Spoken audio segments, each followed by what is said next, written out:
So I've just been listening to Carlo Rovelli, the quantum physicist, and I've written a bit about his work, bringing him into dialogue with Alfred North Whitehead.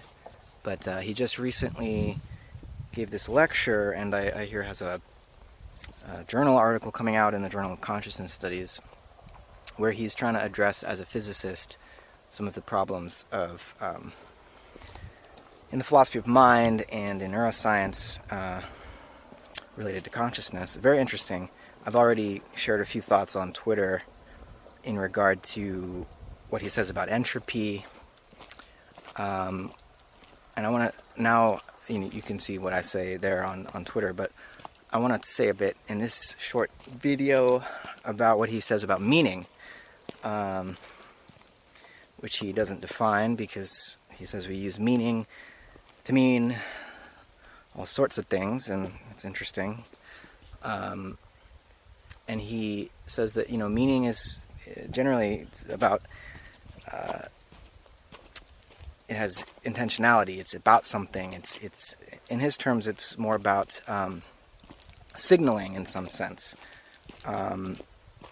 He doesn't really say much about what a different, level of meaning, like what I would call symbolic meaning. He doesn't address that, because symbols aren't really referring to something else.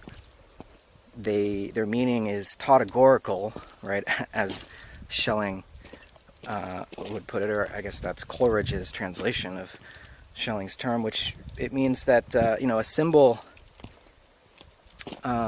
means itself.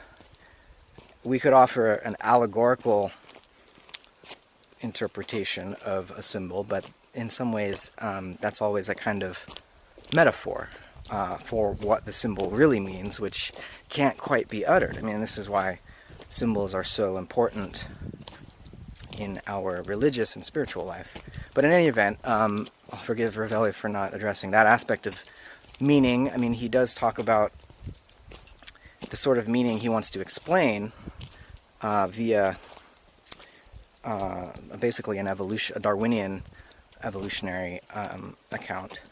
How that form of meaning, which is totally consistent with physics, he says, can gradually lead to the kind of meaning that we're used to dealing with as human beings. And, I'd say there's a little bit of hand-waving to get from mere Darwinian relevance to human symbolism. He refers to the complexity of the brain and the complexity of culture, but complexity needs some unpacking, and culture also needs some unpacking. What's that in this physical Darwinian story that he's offering? So I think, again, the account that Rovelli is offering it shows how, given our understanding of physics, there's nothing incompatible with biology and indeed with human consciousness. There's no incompatibility. There's no necessary conflict here. But Rovelli's, I think, seems to me at least to be suggesting that he's offering causal explanations here, and indeed reductive explanations. And he might counter and say, no, I'm trying to offer a Spinozist parallelism here. And he'll accept what I said in my short tweets about the first part of his lecture, that he's only offering a correlation. He's not giving a causal explanation here. Spinoza's mind-matter parallelism is a monism that grants physical determinism while also trying to show how at the macro level there's a sort of human consciousness, there's a sort of blurring that occurs where we can't see this fundamental unity of reality, that everything is, in some sense, the playing out of a infinite law, or the playing out of infinite perfection.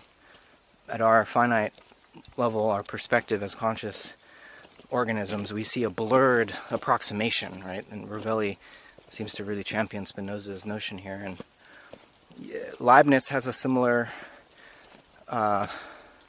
radicalization of Spinoza, where instead of monism, he starts with the pluralism,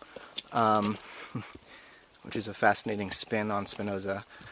But I think ultimately the reason I prefer something like evolutionary panpsychism or panexperientialism is because it doesn't require us to wall off the inner depths of human experience from the outer reaches of physical space and energy distribution. We can see energy and human symbolic imagination as in some sense continuous, as in some sense that they belong together, you know. And so when Blake says energy is eternal delight, it's not just an analogy, it is a statement of deep significance for our understanding of the physical universe. But that's just me. I wonder what you think.